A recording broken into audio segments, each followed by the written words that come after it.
इस वक्त हम सीलमपुर में मौजूद है, जहां सीलमपुर के कुणाल नाम के 16 साल के बच्चे को मौत का घाट उतार दिया गया। बता दें, उस नाबालिग बच्चे को मुस्लिम समुदाय के कुछ लोगों ने चाकू से गोद-गोद कर मौत की हत्या कर दी। ये मामला सीलमपुर में पहला नहीं है, इससे पहले भी कई मामले आ चुके हैं। यहाँ पर हिंदू सब डर की वजह से पलायन करने को मौजूद है। वहीं इस वक्त सीलमपुर के मेन रोड गली के पास मौजूद, जहाँ पर देख सकते हैं कि हजारों के तादाद में ज्यादा हिंदू संगठन के लोग इकट्ठे हुए हैं और पोस्टर लेकर खड़े हैं कि ये भारत नहीं, ये बांग्लादेश हो चुका है। तो चलिए उनसे बात करते हैं और जानते हैं सुनील गुप्ता। ये पोस्टर लेके क्यों है कि भारत नहीं, बांग्लादेश है सीलमपुर? मैडम क्या करेंगे, मौतें हो रही है ऐसे 10 साल में तो 6 मौतें हो गई हिंदुओं की। हाँ, तो इससे आप लोग पलायन करने के लिए तैयार हो? पहले नहीं करेंगे, अब क्या करेंगे ये बताओ। यहाँ पे हिंदू सेफ नहीं है। कहाँ है सेफ? अगर सेफ होता तो मरते थोड़ा ना। भारत का भी बांग्लादेश में मुसीबत जैसा हाल हो रहा है। मतलब हाँ जी, यहाँ पे हाँ। बांग्लादेश का भी सब अब तक जम्मू कश्मीर में हुआ, उसके बाद बंगाल में हो रहा है, अब ये सीलमपुर में कर रहे हैं। क्या सरकार से उम्मीद नहीं कि सरकार कार्रवाई करेगी इस पर जल्द से जल्द, क्योंकि बीजेपी की सरकार है? हमें रेखा गुप्ता, सीएम रेखा गुप्ता से हमें पूरी उम्मीद है, वो इस पे कार्रवाई जरूर करेंगे। तो आपको लगता है कि पोस्टर लेके करने से सरकार आपकी बात सुन लेगी? ऐसा है, जो जिहादी हैं अगर वो कहीं प्रोटेस्ट करते हैं तो उनको अनुमति मिल जाती है, और हम लोग अगर कहीं अपने भाई का जिसका मर्डर हुआ है उसके लिए कुछ करें तो प्रशासन उठा के हमें कोने में बिठा देता है। हाँ। ये प्रशासन की नाकामी है सबसे बड़ी, कि वो लोग हमें बिल्कुल भी सपोर्ट नहीं करते, और बल्कि जैसे कि पहले मुगल शासन में हुआ करता है वैसे वो उस तरह का हिसाब किताब कर रखा है हमारे हिंदू साथ में। आपका कहने का मतलब है कि यहाँ पर हिंदुओं की नहीं सुनी जाती है, मुसलमान प्रोटेस्ट करते तो प्रशासन साथ देती है, पर हिंदुओं का इसमें प्रोटेस्ट नहीं होती है। हाँ जी हाँ। अब पहले क्या था कि केजरीवाल की सरकार थी, जब भी उनको ज्यादा मान सम्मान दिया जाता था, और तो अब सरकार बदल गई है, बीजेपी की अब सरकार बदल गई। अभी तो 1-1.5 महीना हुए हैं इनको आए हुए, तो कुछ ना कुछ कार्रवाई की हमें उम्मीद है कि रेखा जी कुछ ना कुछ करेंगी इस पे। पुलिस ने क्या कहा इसका अभी तक? पुलिस क्या है, अगर पुलिस चाहेगी तो 2 घंटे 4 घंटे में पकड़ के ले आएगी, अभी तक वो पकड़े नहीं गए। क्या नाम है आपका?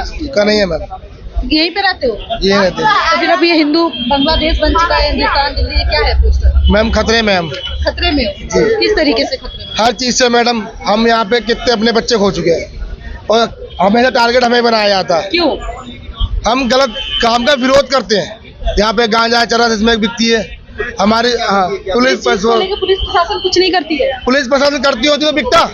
आप बताइए, अगर पुलिस प्रशासन कुछ करती, खुला सट्टा लग रहा हो, अब भी जाके देख लो, सट्टे वाला सट्टा लगवा रहा हुआ। तो इस चीज को लेकर पुलिस प्रशासन कुछ नहीं करती? अगर कुछ करती तो वो बिकता। मैं ये कह रहा हूँ, ये मालूम पड़ रहा कर रही है नहीं कर रही है। हाँ। अगर कुछ करती तो बिकता, सट्टा लगता, इसमें बिकती, गांजा बिकता नहीं होता कुछ करती तो। ये मैं सीधी भाषा में कहना चाह रहा हूँ। मैं ये नहीं कह रहा नहीं कर रही, आप सबको पता है। अगर करती तो बिकता नहीं, ठीक है। बहुत से लोग लाइसेंस लेके करते हैं इन सब काम का भी। ये कोई लाइसेंस नहीं है। मुझे एक सवाल का जवाब दिया जाए, थाने में पुलिस वालों के लिए दुनिया का हथियार होगा, उससे दुगना हसला लोगों के घर में पड़ा हुआ है। कहाँ से आता है हथियार? कहाँ से आता है हथियार? जवाब दिया जाए। सीलमपुर में ऐसे खुलेआम लोग हथियार लेके चल, हमें गोली मारने की धमकी ये दिया, हमें गोली मारने। अगर किसी को 2 बात हो जाए तो सीधे ये बोला जाता कि तो गोली मार दूंगा, ये बोला जाता हमसे कि गोली मार दूंगा, हर बात पे गोली मार दूंगा। यह आम बात हो गई है। अगर मैं किसी को बताता हूँ कि मैं सीलमपुर रहता हूँ, हाँ। तो लोग सोचते हैं आश्चर्य पड़ जाता है, कैसे सांसें लेना वहाँ पर। तो आप बोलना चाहते हैं कि हमारा जो दिल्ली राजधानी का सीलमपुर का इलाका है वो बांग्लादेश और पाकिस्तान के? मैडम, ये पाकिस्तान है, ये दिल्ली नहीं है। ये सीलमपुर क्षेत्र पाकिस्तान है, ये बॉर्डर से बाहर है। ये हम तो मान चुके हैं क्योंकि हम यहाँ रहते हैं, क्योंकि यहाँ पे अभी तक फैसला नहीं मिला। इससे पहले कई मर्डर हो चुके हैं। मर्डर करने वाले साल 6 महीने में छूट जाते हैं, और बाद में हमारे सामने घूमते हैं, तो हमारा खून खोलेगा नहीं? हमारे सामने घूमते, लेकिन हम कुछ कर नहीं पाते। इससे पहले भी कई मौत के ऐसे मामले सामने आते हैं। हाँ जी, कई मामले आए। 2016-17 में यार रंजीत का मर्डर हुआ, 2012 में मामा दिनेश का मर्डर हुआ, ये तुम्हारा रविदास मंदिर के सामने। सारे के सारे मुस्लिम घूम रहे हैं। सर्वेश का मर्डर हुआ पीछे उस्मानपुर थाने के पास, जितेंद्र भाई का मर्डर हुआ मेरे घर के पीछे। सारे के सारे बता रहा हूँ मर्डर, जो मैं नाम ले रहा हूँ, ये 12-15 साल में जितने भी हुए सारे हिंदुओं के हुए, हमारे समाज से हुए। लेकिन सारे के सारे जो कांड करने वाले आज बाहर घूम रहे हैं, पकड़े जाते हैं, हमें दिलासे दे दिया जाता है कि पकड़ लिया गया, अब घर बैठो। फिर कोई कार्रवाई नहीं होती, उन्हें पकड़ लिया जाता है, फिर उन्हें कोई सजा नहीं दी जाती। कोई सजा नहीं दी जाती। साल 6 महीने बंदे बाहर आते, पेरोल पे पैसा दे के कैसे आते राम जाने, लेकिन बाहर आके फिर हमारे बीच में घूमते हैं। और मैं कह रहा हूँ, ये बंदे अगर पकड़े जाएंगे तो साल 6 महीने के अंदर बाहर दिखाई देंगे, लेकिन अब तो सरकार बदल गई है, राजधानी दिल्ली में भी बीजेपी की सत्ता आ गई है 27 साल बाद। पहले केजरीवाल का सरकार था, सरकार के बदलने के बाद आपको नहीं लगता है कि कोई कार्रवाई? हमें तो एहसास जब होगा सरकार आई है जब बदमाशों के एनकाउंटर शुरू होंगे। नाबालिग को मारने वाले भी नाबालिग ही थे। वो जो बच्चे मारे नाबालिग हो या बालिग हो, सजा पूरी हो, सजा पूरी हो, क्योंकि नाबालिग को ही कांड करवाते हैं, नाबालिग से ही कांड करवाते हैं। मुद्दा क्या है, सरकारी थाने के अंदर कहते हैं नाबालिग के साल 6 महीने में छूट जाएगा, तो इससे काम करवाओ। नाबालिग हो या बालिग हो, सजा पूरी मिले। जो अपराध कर रहा है सजा पूरी मिलनी चाहिए उसको। उसमें नाबालिग और वो नहीं देखना, बच्चे को सजा मिलनी चाहिए। जिसने गलत किया है तो गलत काम होना चाहिए। ऐसा लग रहा है कि सीलमपुर में दिन पे दिन मौत का सिलसिला बढ़ते जा रही है और आगे सिलसिला और बढ़ेगा कि यहीं पे थमने वाला है? ये बढ़ता रहेगा मैम, क्योंकि कानूनी कार्रवाई होती नहीं है सही तरीके से। जैसे कि अभी भाई बता रहे हैं उसी तरीके से कोई प्रशासन काम नहीं करता, कोई कुछ काम नहीं करता। और अभी भी वो साथ में जो लड़के घूमते हैं ना, वो खुला बोलते हैं गली के अंदर आके कि हमने तो यहाँ पे मर्डर कर रखा है, हमारा कोई क्या कर लेगा। क्या यहाँ पे पुलिस वाले को चाकू पड़ा था, यहाँ पे आज तो चाकू मारा था एक बार। मुसलमान समुदाय के लोगों ने पुलिस वालों को ऐसे ही चाकू मारा और क्या यहाँ पे फाड़ा पूरा पुलिस वाले को।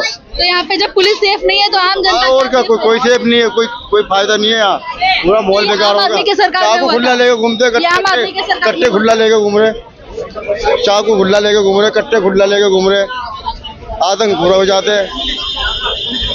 तो जैसे कि अपने यहाँ पे लोग देख रहे हैं, पीछे पुलिस प्रशासन भी खड़ी हुई है, गली में चारों तरफ दिल्ली पुलिस सीआरपीएफ की टीम तैनात है और यहाँ पे लोग भी हजारों की तादाद में हिंदू समुदाय के लोग धरना प्रदर्शन पे हैं। वही बता दें कि जो सीलमपुर में लोग रहते आ रहे हैं उनका कहना है कि सीलमपुर में पहला मामला नहीं है, इससे पहले कई हिंदुओं को यहाँ पर जिहादियों के हाथ से मौत का घाट उतार दी गई है, मौत की घाट उतार दी गई है। वही यहाँ पे मौत हो जाने के बाद मुस्लिम समुदाय के लोग को कुछ दिन बाद ही छोड़ दिया जाता है और वो फिर इसी तरह का हादसा को अंजाम देते हैं। इस चीज को लेकर सरकार भी कुछ ये काम नहीं करती है, पुलिस प्रशासन की भी नहीं होती है। यहाँ पे कहना है कि यहाँ पे पुलिस सेफ नहीं है तो आम जनता क्या सेफ रहेगी। वहीं यहाँ पे मुसलमान समुदाय का हुड़दंग इतना है कि यहाँ पे कट्टे ऐसे ही हथियार लेकर घूमते हैं और यहाँ पे हिंदुओं को डरा कर रखा जाता है। ये कहा जाता है कि अगर आप बोलिएगा तो आपको गोली मार दिया जाएगा। इस वजह से यहाँ पे हिंदू मजबूर है। यहाँ के सीलमपुर के हिंदुओं का कहना है कि ये जगह राजधानी दिल्ली का सीलमपुर बांग्लादेश पाकिस्तान से कम नहीं है, ये कहने का राजधानी है, पर यहाँ पाकिस्तान से भी बुरा हाल हुआ है। यहाँ पे हिंदू सुरक्षित नहीं है। ये बच्चे यहाँ पे मौजूद है, क्या नाम है आपका? मोहम्मद अनस। यहाँ पे एक घटना हुई थी, आपको पता है? घटना के बारे में नहीं पता हमें, क्योंकि हम यहाँ पे नहीं रहते ना, हम वहाँ पे रहते हैं पुल पार है, वहाँ पे 12 नंबर गली में। घटना के बारे में कुछ नहीं पता है? नहीं। क्या उम्र होगी आपकी? 12। तो आप लोग यहाँ पे क्या करने आए हो? देखने आए हो। देखने आए हो। अच्छा, यहाँ पे आपके समुदाय के लोगों ने यहाँ पे लोगों को मारा, नाबालिग बच्चे को मारा है? नहीं। तो ये गलत है कि सही है? अगर मारा है तो गलत है। मारा है तो गलत है। क्या उम्र होगी आपकी? 12 साल की। क्या नाम है आपका? इरफान मंसूरी। आपको पता है यहाँ पे क्या हुआ है? नहीं पता है। आप लोग ऐसे ही घूमने आए हो? हाँ, देखने आए हो। जैसे कि देख रहे हैं कि यहाँ पे छोटे छोटे मुस्लिम समुदाय के बच्चे हैं। बच्चे ने सुना मामला, कहा है कि अगर मारा गया है तो ये गलत है। अब देखना होगा कि अभी तक जिस तरीके से इतने मामले को दबाया गया है, इस मामला को भी दबाया जाएगा कि हिंदी प्रत्यक्ष को जो यहाँ के हिंदू है उनको इंसाफ मिलेगा। इस चीज को लेकर प्रशासन क्या करती है और कितनी जल्दी कार्यवाही देखने को मिलेगी। क्या यहाँ पर आने वाले दिनों में हिंदू सेफ रह पाएंगे कि नहीं, किसी तरह सिलसिला चलता रहेगा और हिंदुओं को मजबूरन यहाँ से पलायन करना पड़ेगा। आपको ये खबर कैसी लगी हमें जरूर बताएं और कमेंट में जरूर बताएं कि राजधानी का जो ये दिल्ली का हाल है ये सही है या गलत। जो नाबालिग बच्चे के साथ किया गया है वो सही है या गलत, हमें जरूर बताइएगा।